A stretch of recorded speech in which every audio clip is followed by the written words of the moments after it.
اعوذ باللہ من الشیطان الرجیم بسم اللہ الرحمن الرحیم السلام علیکم ورحمۃ اللہ وبرکاتہ۔ میرے عزیز بھائیو بہنوں اور بچوں، سبھی بھائیوں سبھی بہنوں سے سب سے پہلے دعا ہے ان سبھی بھائیوں سبھی بہنوں کے لیے جو دعا کا کہتے ہیں۔ اللہ پاک سب کی حاجات کو اپنے غیب کے خزانوں سے پورا کرے اور سب کی مشکلات و پریشانیوں کو اپنی رحمت سے اپنے کرم سے ہمیشہ ہمیشہ کے لیے ختم کر دے، آمین ثم آمین۔ میرے عزیز بھائیوں، حضرت ابو سعید بن معلی رضی اللہ تعالی عنہ سے روایت ہے جس کا مفہوم کچھ یوں ہے کہ رسول اللہ صلی اللہ علیہ وآلہ وسلم نے مجھ سے فرمایا، کیا میں مسجد سے نکلنے سے پہلے تجھ کو قرآن مجید کی سب سے بڑی سورت نہ سکھا دوں؟ اس کے بعد جب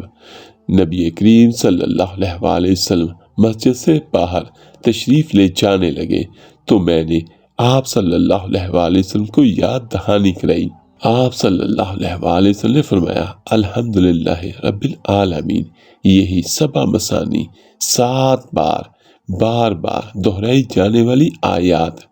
ہے، 7 بار دہرائی جانے والی آیات ہے، اور یہی قرآن عظیم ہے جو مجھے دیا گیا ہے۔ حضرت ابو ہریرہ رضی اللہ تعالی عنہ سے روایت ہے، نبی کریم صلی اللہ علیہ وآلہ وسلم نے فرمایا، قرآن مجید میں ایک سورت ہے جس کی 30 آیتیں ہیں،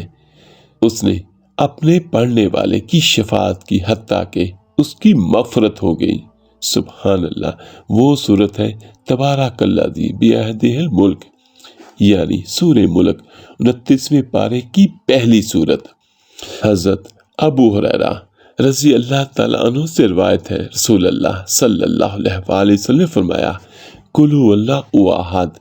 سورہ اخلاص 2.5 قرآن کے برابر ہے، یعنی اگر کوئی میرا بھائی یا میری بہن 3 بار سورہ اخلاص پڑھتا ہے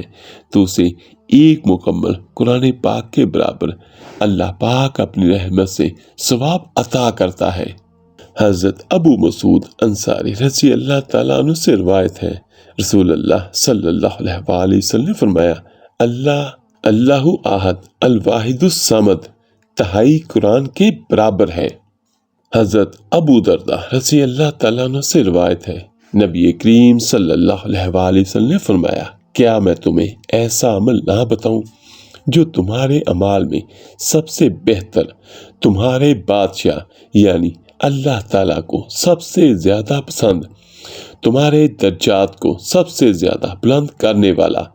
اور تمہارے لیے سونا اور چاندی اللہ کی راہ میں دینے سے بہتر، اور اس بات سے بھی بہتر ہے کہ تم اپنے دشمن کا مقابلہ کرو اور ان کی گردنیں کاٹو اور وہ تمہاری گردنیں کاٹیں؟ تو صحابہ کرام رضی اللہ تعالیٰ عنہ نے